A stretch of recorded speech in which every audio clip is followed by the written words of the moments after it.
السلام عليكم إخوة المواقع، مرحبا بكم في قناة الجزائر مقبرة المعاق.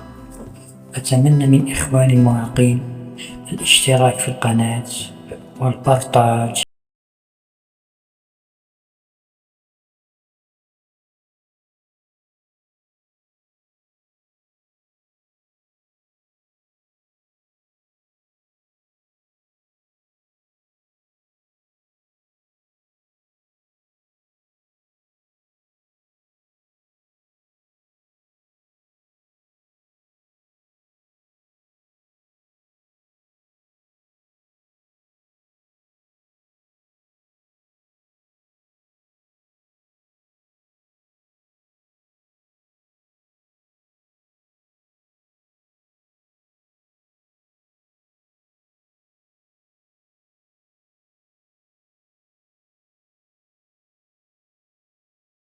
الحكومة راهي تهجر فينا، كيفاش الحكومة راهي ما عطاتناش حقنا، أو أمثال هادو يا خوتي هما السبب.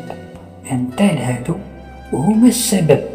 كاين واحد إنسان بالك جاية سمعتو يقول لهم هذا إنسان عنيف، علاش اللي يطلب في الحقوق تاعو إنسان عنيف؟ علاش اللي يحكي على العنصرية، التمييز العنصري في منحة البطالة ومنحة المعاق عنيف؟ علاش اللي يقول يحكي على نسبة الحق تاع المعاق في العام 1% هذا عنيف؟ لا حول ولا قوة إلا بالله. هادو يا خوتي يبغوا جلادهم، ويبغوا اللي يضحك عليهم، يبغوا اللي يصفق لهم. هؤلاء الناس هم موتى لا حياة تنادي. هادو الناس أمثال هادو راهم موتى. هادو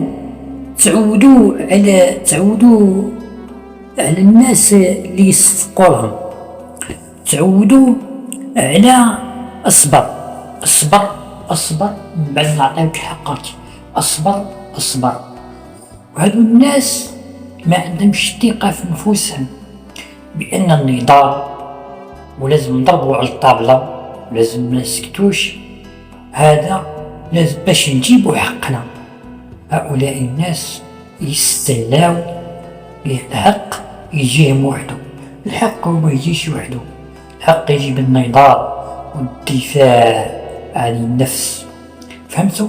كاين واحد المثل يا خاوتي يقول لك الراقد ما تعطيهش مول الكسرة، يعني الانسان اللي راقد الام تاعو ما تعطيهش طعام حتى يفطر. فهمت؟ انت مادام راك راقد يا ايها المعاق، امثال هادو مادام راكم راقدين وتحوسوا على الاموركم الشخصيه، تحوسوا غير تحكوا في التيك توك مع بعضاكم باش تطلعوا المشاهدات. واحد يقول لها انا درت كذا، واحد انا درت كذا، واحد انا رحت في البلاصه الفلانيه، واحد كذا وكذا، ولا شريت كذا وكذا. هذا ما راحش يجيب لك حقك، وهذا ما راح يقال لك والو، ما راحش ينفعك. هذه مجرد التفاهات. احكي على الظلم اللي راك تعرض عليه، احكي على التمييز العنصري اللي راك تعرض عليه، احكي على الجوع اللي راك فيه، احكي على القهر اللي راك فيه من طرف الحكومة تاعنا. لأن الشيء اللي راك فيه، الجوع اللي راك فيه، والظلم اللي راك فيه، والفقر اللي راك فيها، هي سببها الحكومة تاعنا اللي مارست عليك التمييز العنصري، سواء في المنح، سواء في الحق في العمل، سواء في الحق في الرعاية الصحية، سواء في كل الحقوق. فهمتوني يا خوتي؟ أنا كنطلع التيك توك، أنا مانيش طالع باش نقصر ولا طالع باش نديفولي. سمعتو يا خوتي؟ كاين أمور باش نديفولي فيهم، مو طالع ندافع على حقي، طالع ندير لايف نلم المعاقين باش يدافعوا على حقوقهم، يحكيو على المشاكل تاعهم. فهمتو؟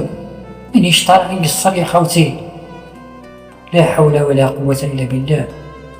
شوفوا خوتي، نقول لكم باللي الزيادة إذا كانش ما تخليو حتى واحد يتاجر بيكم، وما تخليو حتى واحد يستغلكم. سمعتوني خوتي؟ الزيادة تجي بالنضال، الزيادة تجي بالضرب على الطابلة، الزيادة تجي بعدم السكوت، ولازم النضال. ناضلو اليوم، ناضلو غدوة، ناضلو الشر الجايين. لازم ما نسكتوش، ولازم نناضلو في المواقع، لازم نناضلو في الواقع، ونحكيو على التمييز العنصري في المنحة، التمييز العنصري في العمل، نحكيو على الجوع، ونقولو للحكومة تاعنا وين راهو العيش الكريم اللي راكم تحكيو عليه. علاش حنا المعاقون ماناش بشر؟ علاش حنا المعاقون ماناش كائنات حية تاكل وتشرب؟ حتى انا عندنا الحق في الاكل، وعندنا الحق في الشرب، وعندنا الحق كيفكم نتوما ايها البشر. سمعوني خوتي مليح مليح، سمعتوني خوتي. امثال هادو هما اللي راهم يروحوا للحفلات تاع 3 ديسمبر يوم العالمي للمعاق. امثال هادو هما اللي راهم يروحوا الاحتفالات هادو ويصفقوا لهم ويعطيوهم حبه ملفه ويقرا يجوزوا بأسهم للدار. هادو هما نفس العباد اللي راهم يطلعوا للتيك توك وما يدافعوش على حقوقهم. هادو هما يحوس يطلع للتيك توك باش يديفولي باش يقصر. هذا ما كان، فهمتوا؟ هادو العباد اللي راهم يديوهم مساكن، يديوهم اليوم الوطني للمعاق ويوم العالمي للمعاق، يديوهم يصفقوا لهم باش يعطيوهم ملفات. هادو هما. سمعتوني خوتي؟ تلقاه الموتى، تلقاه يحوس ولا تلقاه تحوس تقصر برك، وناسية حقوقها، ناسية الدمار اللي دمرت الحكومة تاعنا، ناسية الجوع اللي راهي فيه. تلقاه بالك بابا يصرف عليها، ماهيش تخمم في المستقبل، ولا بابا راهو يصرف عليه ماهوش يخمم في المستقبل.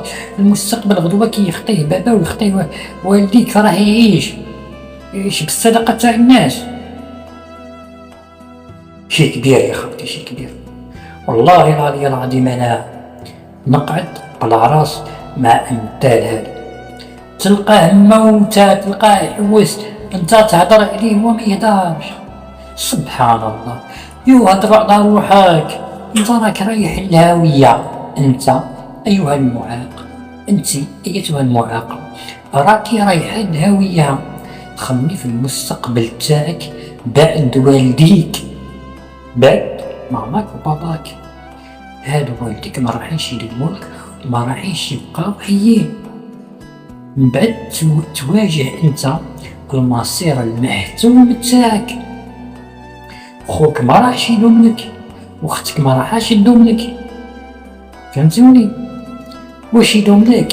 يدوملك الحقوق تاعك في الجزائر، يدوملك المنحة اللي تصون كرامتك انت، ويدومولك الحقوق تاعك كاملة. انت ايها المعاق كتعود عندك منحة محترمة تصون الكرامة تاعك. المنحة هذيك هي اللي راح ترفع لك راسك الفوق، واللي راح تنجيك من الظلم والتهميش تاع الحكومة تاعنا. فهمتوني خوتي؟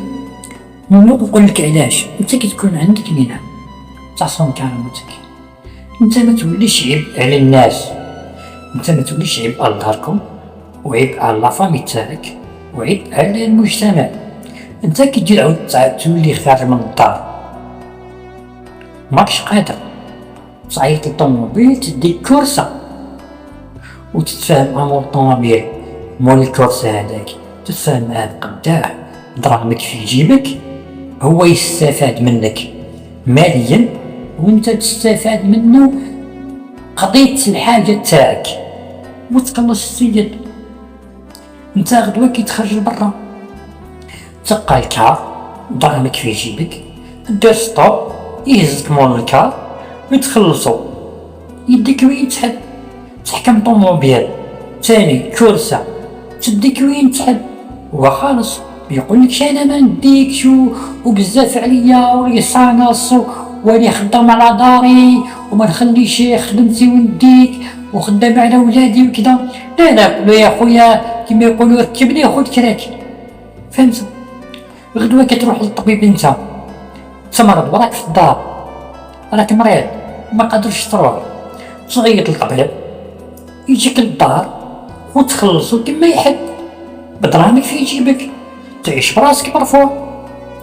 الغدوة انت ما قادرش تخرج باش تقضي لدارك، صعيط لهداك تاع التوصيل يقضي لك في التليفون ويجيبولك للدار وتخلصها وتسلك وبراسك مرفوع وبكرامتك، يخدموك وانت تخلص بدراهمك. امي كي تعود ما عندك منحة ما تكفيكش وما تصونش الكرامة تاعك، الناس كامل تهرب منك، يشوفك انسان طلاب، يشوفك انسان محتاج، يشوفك انسان لا قيمة لك، الخاطر راك فقير. انت كي تعود عندك منحة تكفيك، تلبس مليح متحوف محف غاية، الريحة الله يبارك، منين تروح يستقبلوك تكون عندك قيمة، تكون عندك هيبة. بس انت كي تعود ما عندكش منحة تكفيك، حوايجك قدام مقطعين، صباطك مقطع، شعرك ماكش محفف مدقلص، منين تروح واحد ما يشوف فيك يحقرك بالعين لخاطر تبان متشرد. فهمتوني؟ على بها راني نقول لكم لازم تسكت. واش يا خاوتي طالبوا بالمنحة، المنحة هي اللي ترفد لك راسك، والمنحة هي اللي راح تدفنك. اذا ما كانش عندك منحة تكفيك راح تدفنك وانت على قيد الحياة. بس اذا كانت عندك منحة تكفيك والله تعيش براسك مرفوع يا خاوتي، وما كان حتى واحد يقدر يهز عينيه معاك. المهم يا خاوتي ما تنساوش البارطاج، ما تنساوش البارطاج، ونقول لكم يا خاوتي السلام عليكم في الملتقى القريب ان شاء الله. ودافعوا على روحكم، ودافعوا على روحكم وما تسكتوا.